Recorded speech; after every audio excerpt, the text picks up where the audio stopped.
আমার কাছে মেসির চেয়ে নেইমারের খেলাই বেশি ভালো লাগে, বিশেষ করে তার ড্রিবলিং ও স্কিল সত্যি অবিশ্বাস্য। বিশ্বকাপের সেমিফাইনালের পর এমনটাই বললেন ফ্রান্সের তারকা খেলোয়াড় কিলিয়ান এমবাপ্পে। বিশ্বকাপের সেমিফাইনালের স্পেনকে হারানোর পর সংবাদ সম্মেলনে এমবাপ্পের কাছে জানতে চাওয়া হয় বর্তমান সময়ে কোন ফুটবলের খেলা তার সবচেয়ে বেশি ভালো লাগে।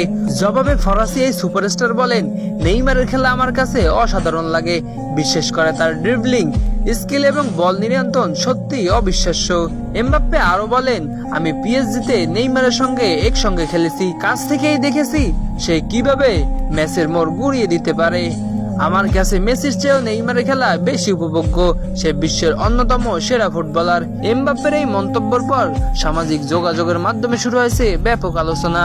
কেউ তার বক্তব্যকে সমর্থন করছে, আবার কেউ ভিন্ন মত দিচ্ছেন। ফুটবলের সেরাকে এই বিতর্ক হয়তো কখনোই শেষ হবে না, তবে একটি বিষয় নিশ্চিত, মেসি ও নেইমার দুইজনই নিজেদের প্রতিভা দিয়ে ফুটবল ইতিহাসে অমর হয়ে থাকবেন।